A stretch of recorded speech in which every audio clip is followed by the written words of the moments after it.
Hi, welcome to another video lesson of the Go High Level Success Masterclass. And in this video lesson, we will be talking about Team Inbox. So just a heads up, do not overthink this because this video lesson is not too fancy. It's one of the most used na features sa loob ng Go High Level, but this one is not that difficult or too technical. Okay? So relax for this video lesson kasi yeah, I think this is the easiest video lesson or lesson that we'll be talking about. So yeah, we'll be discussing Team Inbox, and let me go over to my Go High Level account. I can show it to you. So once you go to the conversations, okay, once you go to the conversations, this one right here, automatically ito yung view na makikita ninyo. Okay? So wag ma-overwhelm sa ibang mga menus because we will be discussing muna for now the team inbox. Okay? So basically from the word itself, team inbox, the purpose of this one is this is where you can see all of the messages, both inbound and outbound messages. Ibig sabihin, yung mga papasok na messages and yung mga messages na sinesend din nyo to the customers or to your contacts, dito nyo siya lahat makikita sa team inbox. Okay? And then dito naman sa loob ng team inbox, you can see these menus. Okay, so the unread, this is where you can see lahat ng mga hindi pa nabasa na mga messages. Okay? So all naman, dito makikita lahat ng mga messages.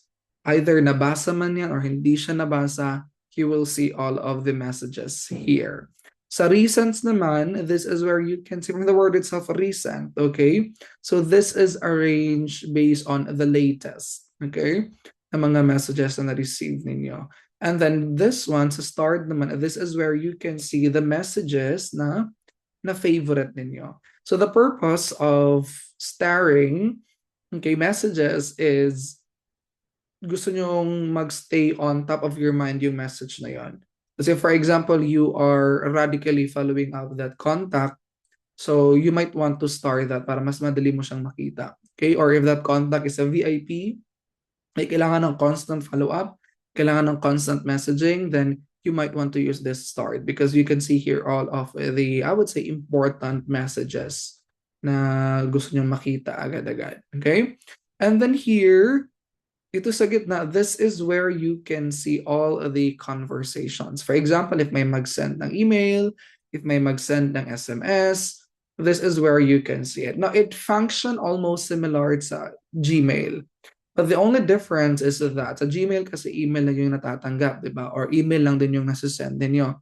Now, dito sa loob ng Go High Level, you can send and you can receive messages from email, from SMS, from Facebook Messenger, from Instagram DM, and recently lang from TikTok message then.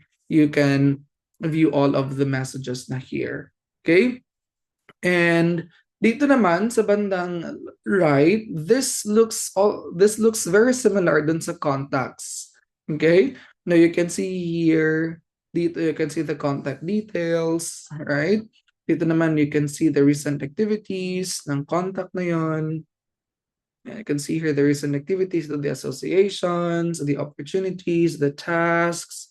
Here are the notes, the appointments, the documents, and the payment. So tulad nga ng sinabi ko kanina, this looks very similar dun sa contacts na dashboard.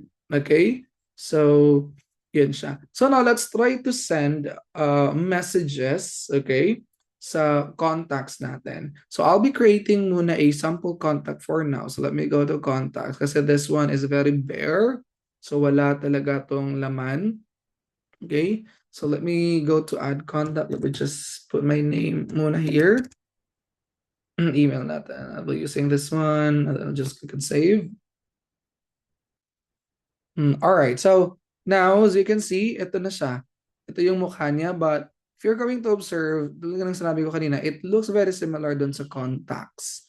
Bakit? As you can see here, nasa contacts tayo. Pero yung mukha niya, parang sa conversations din siya. So, they looks almost similar talaga. But let's go to the conversations para mas ano niya siya, mas ma-figure out niya siya. Okay? So, Dito sa team inbox, yun nga, dito nyo makikita lahat ng mga messages, right? This is where you can also start sending message, okay? So if you're going to see this icon right here, this is where you can send message. Okay, so just click on this one. Ayan, now, you have the option to message contacts or to message teammates. Bakit? Kasi inside this conversation, you can actually communicate internally with your team then.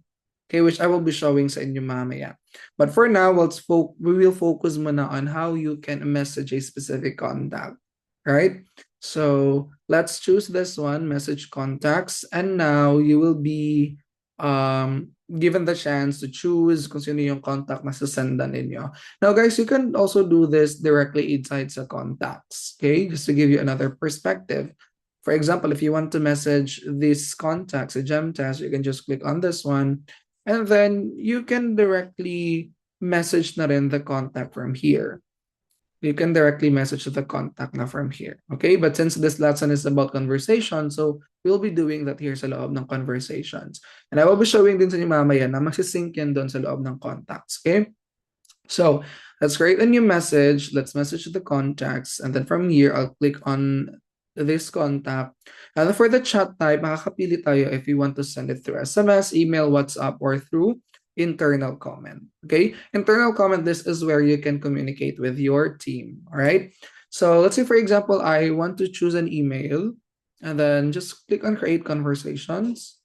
Now you'll see na andito na siya, si GemTest. Now you can see this view. You can see right here the name of the contact na pagsasenda natin ng message. Okay? And let's focus muna sa bandang dito because this is where you can send the messages. Okay? So you can see here that we have an option pa rin if you want to send it through SMS, through WhatsApp, through email, or internal comment. But again, for this example, we'll be sending an email to this contact. Okay? So just click on type message. And as you can see here, again, this looks very similar sa Gmail. The from dito and then the from name, sorry, I'm referring to the from email and then the name kung saan manggagaling yung email and then kung saan natin siya isa-send. You also have the options here to CC or BCC it, okay? And the good thing lang dito is you can always modify the from email. Like if you want this email to come from another email, you can do that. Okay, you can do that. You can also edit the name, the from name. So if you want this to just say gem, you can also do that. Now, let's go to this one. So this is where you can put the subject line. Again, this functions very similar to Gmail. So let's say, for example, test subject. And the message here is hi. And then now you can use custom values here. Now the purpose of the custom values are pwede mo siyang mapalitan ng totoong information ng contact.